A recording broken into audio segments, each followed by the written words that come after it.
Welcome back to the channel, and you see the information on the screen so you know what I'm about. So right now there is a video that has gone viral, and it's basically a German woman basically talking about why black women aren't really competition when it comes to the dating pool. I know, like I said, that's going to stir up at least half of my, viewers, because I do talk to both men and women.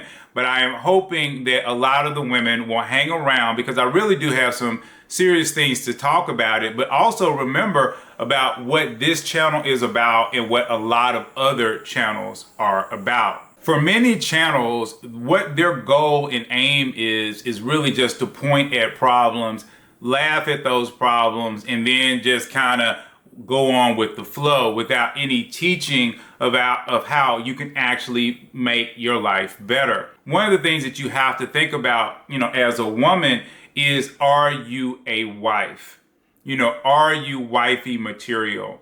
So while I do believe that I'm going to fast forward this video so it comes out a little bit earlier than some of the other videos that I have in queue, I actually do and am working with a lot of, other women, that are influencers and other things like that. And you guys have know how I've done it in the past, where I'm always trying to teach, right? And I know there's people in the comments that, may like or not like, my teaching, but I also understand that, in essence, as people hear things and as it gets kind of going, it actually can put you in a place where, the information can help you.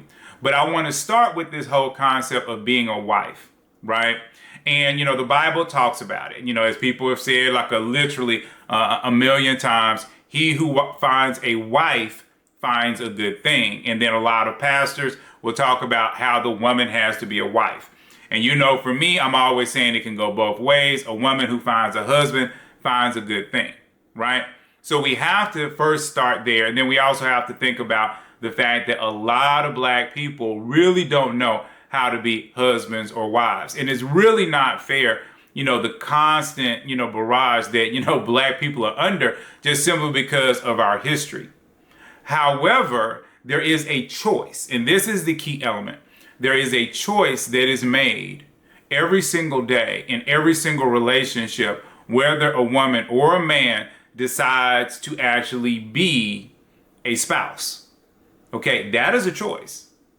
And so there are women out here that knew the choice because that was what they were trained to be. There are women out here, and like I said, probably about 20% or 25% of the black population, these women were taught from day one how to be wives.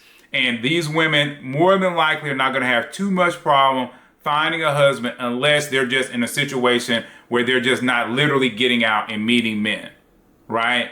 But then you have a whole other set of women that may be fighting the transition to becoming a wife because they really enjoy kind of being where they are, right?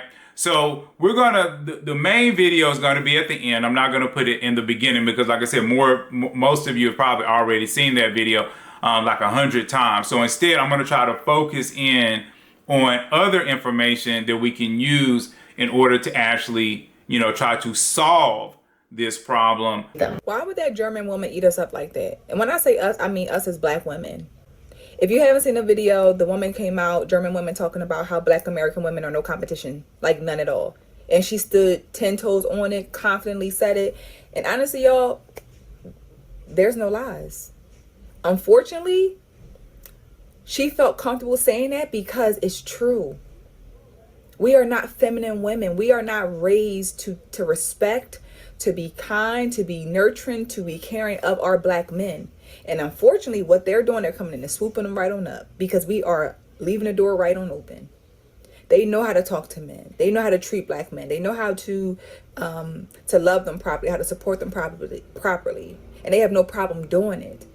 And my issue is, right, us as black women, we want to sit back and talk about, well, why we can't do it and why we can do that. We don't do it because we don't want to. And we're not taught to want to do it. We're not taught to respect men. And we know this is the thing, right? We know that there's men out here who black men who would prefer a woman of a different race. Got it. It might be her hair, whatever. The exoticness. I got it. But we also want to face the fact that black men are choosing women of other race because of our attitude. They don't want to deal with our attitudes. They don't want to deal with a masculine woman. So instead of us trying to deflect and say, oh, it's about her hair, it's about her eyes, it ain't about that. It's about her attitude. The way that she loves him, the way that she treats him, the way she talks to him. That's what a man wants. Any man wants that. I don't want the woman who's going to be aggressive. It ain't about her being a white woman with long hair. No, it's about her being a kind woman who supports me, who respects my opinion. But we get so caught up in, I ain't listen to no man. Ain't nobody gonna tell me what to do. I have to be masculine. This is my situation. Nothing I could do about it. And it is. Says you can change if you want to. You have to want to change. You have to want to change your situation. So until then, we're going to have more of that happening. We're going to have more of these women able to come out confidently, stand on what they mean, and be able to take our men. Because we let them. Because we don't care about them. So they said, well, we'll take them off your hand. Come over here, y'all. We'll love y'all over here properly. If that wasn't a wake-up call to y'all black women, I don't know what it's going to take. So I kind of have wanted, like I say, to show you all a different perspectives throughout, right? And see, a lot of black women, you can make the change if you want to make it. Like I said, a lot of it really goes back down. I mean, like I say, you see the cross on the screen. It really goes to being the whole concept of being like Jesus, to be honest. You know, one of the things that she kept coming up with was kindness. And if you know, that's one of the 3 tenets that I'm always saying is a non-negotiable for men. Okay, a woman's appearance, her kindness, her support, right? And it's the kindness and the support that a lot of black women have a hard time with. And I understand that there are different personalities. And you know, I talk about the 3 main personalities over here. I mean, technically there's literally hundreds of them, but we always try to knock it down to 3 over here for all the new people, right? And the instinct-based woman is almost always just in a whole different category. So I always have to talk to her about her, you know, in a different light, right? But the other 2, you know, the heart type and the thinking type, those 2, many of those women are encouraged to be strong. They're encouraged to be independent. And I run into these women. And they are very frustrated because they are in this pattern where they feel like they just can't get, you know, to the next level, and the men around them are not taking care of them. But one of the things that, again, I'm always saying is that you have to pick a certain way. You know, it is extremely important how a woman picks a man. You know, we love to use, you know, this whole concept of Sierra. And for a while, it was a big deal.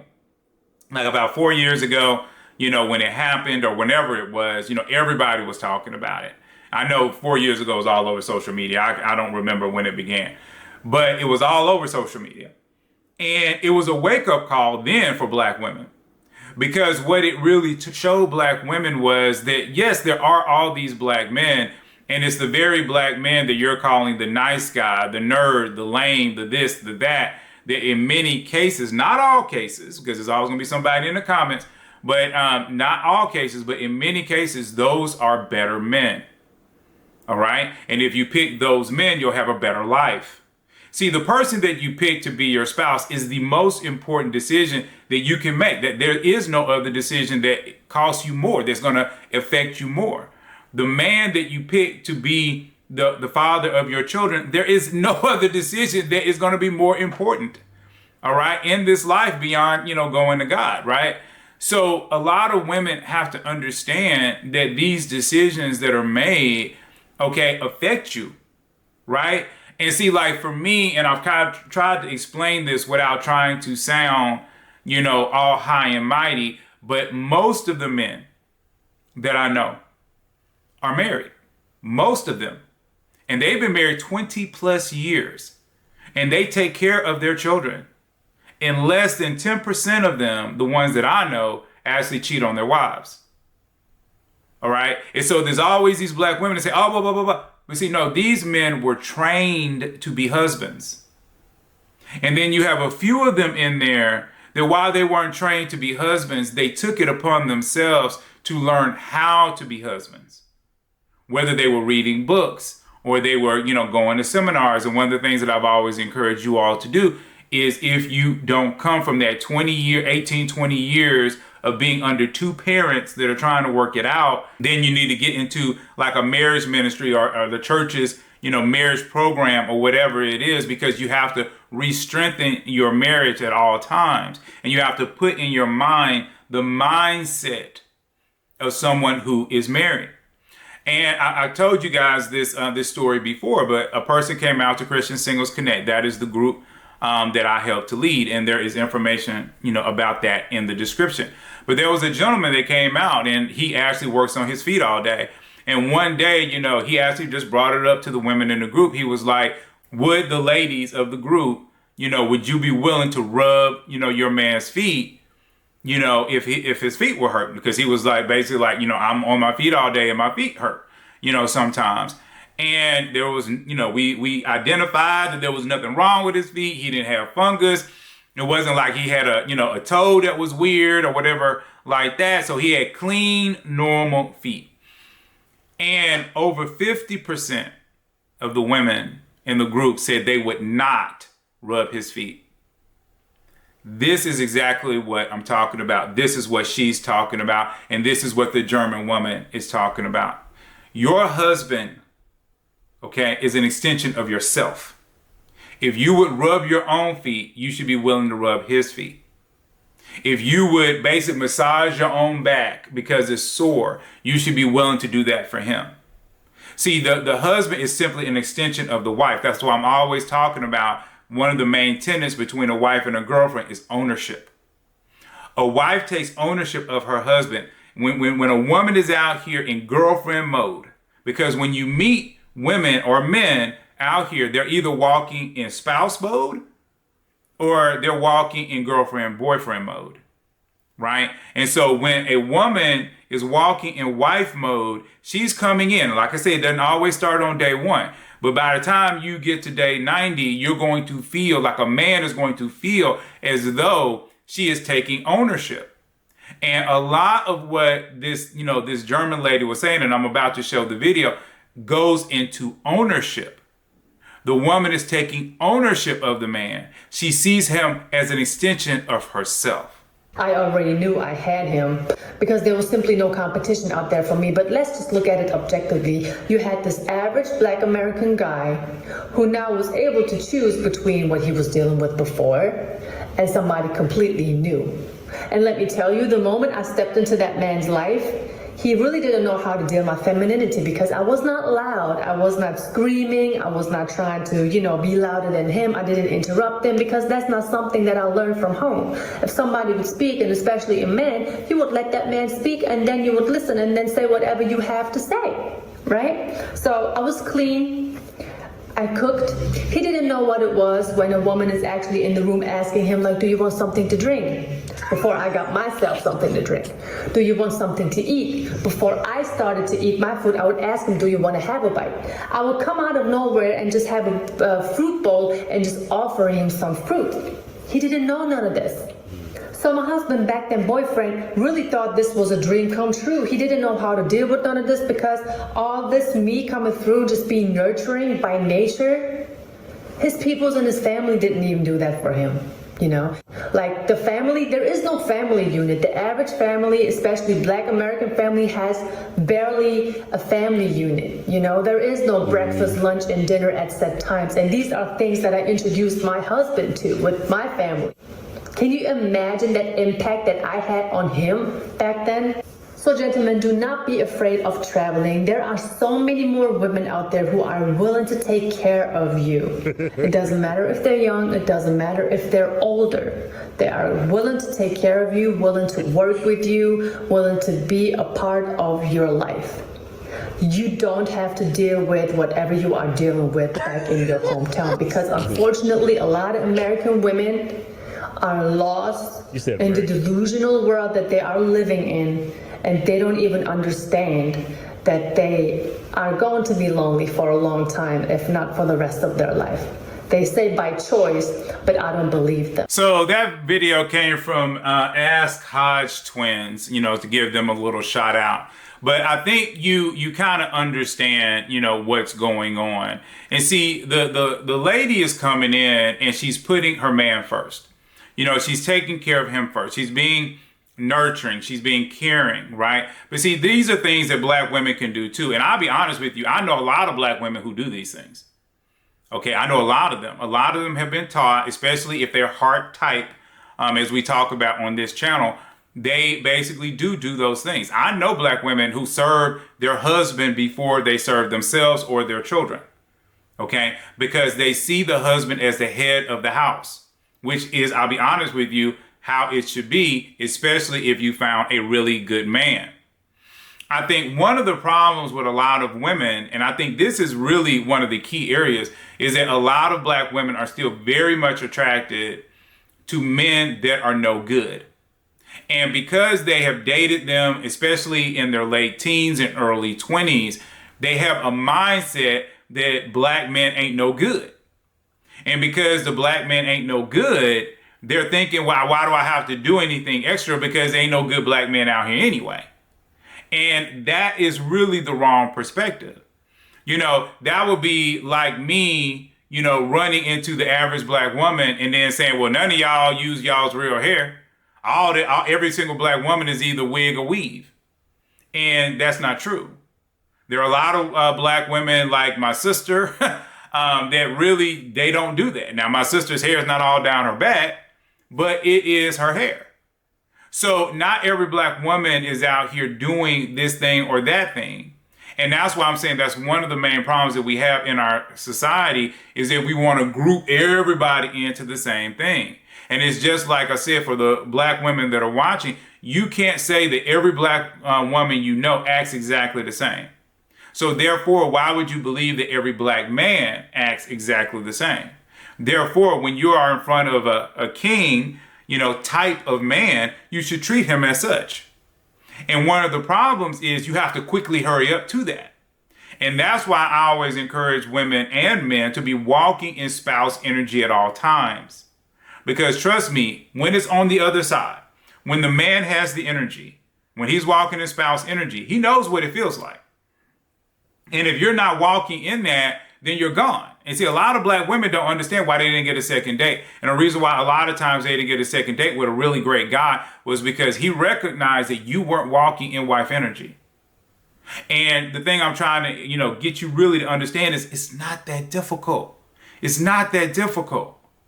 All right. And one of the things is you have to release the pain. That's why everybody talks about therapy.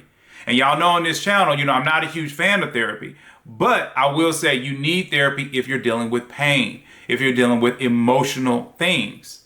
That's when you need therapy, right? So if you have in your mind that I ain't gonna do nothing for no man, you need therapy. If you have in your mind, all these men have only hurt me, you need therapy, because you're dealing with pain and you're wrapping everybody up into one little, package, right? Because there's good and there's bad in every group, right? So you have to get rid of the pain so that you can see clearly, all right? And you got to get away from social media people that are pushing pain. The Bible talks about this. It says, do not hang around with angry people or you will learn to be like them, right? So you got to get away from the pain. You have to get into people, that are going to be good for you, right? And you have to work it through in that way. If you're not willing to do that, then you're basically saying, you're making a declaration that you're saying, whoever, you're saying, I do not want to act like a wife. I don't want to do it. I don't want to put him first. I don't want to let him lead me. I don't want to walk in my femininity energy. I don't want, to do things for him, to serve him. I don't want to be nice to him. I don't want to support him. I don't want to be kind to him. I don't want to learn how to love him properly. I don't want to learn to love him like I want Jesus to love me. That's what you're saying. And remember that you're saying that in your spirit, because when you're upset about being lonely, when you're upset about God not sending you a husband, remember, are you fully walking as a wife? And like I said before, and I actually put a video that I did a while back, and I'll put a link up to it. And it was funny because a lot of people didn't really watch that video. And I always think that's interesting. The very videos that you all need to watch is the very ones many times you skip over. But in this particular video, I was talking about the prayer that you really need to be praying if you want to get married. And that prayer is a prayer of selflessness. It is a prayer of selflessness. And the concept here is simple. When you pray to God for something, it should not be, God, send me a husband because I'm going through pain, because I'm lonely, because this, that, and the third. It should be, God, send me somebody, and I am willing to bend over backwards for the person you send me. Let me show all the goodness you've given me. Let me pour that into another human being. Let me give my life away, Lord. Please allow me the opportunity to give my life away to my husband. If that is not your prayer, then I'm being honest with you, I'm not sure if God is on your side. Because anytime you deal with Jesus, anytime you deal with God, and anytime you see a lot of the prayers that were heavy duty in the Bible, they were very selfless prayers. God, help these people. God, look beyond, the people that are hurting me as Jesus was hanging on the cross. Forgive them, Lord. They don't know what they do. It is a mindset of giving away. And that is one of the tenets of being a wife. Giving. And that's what, that particular lady had been taught. Give her life away. And she knows that if she gives her life away and she picks well, then the man will in turn give his life back to her. So both of them stay balanced, right? But again, part one is you as a woman learning to give your life away. And then part two, which I talk about a lot on this channel, is for you to learn which men are walking in husband energy. If they're not walking in husband energy, then why are you hanging out with them? Right?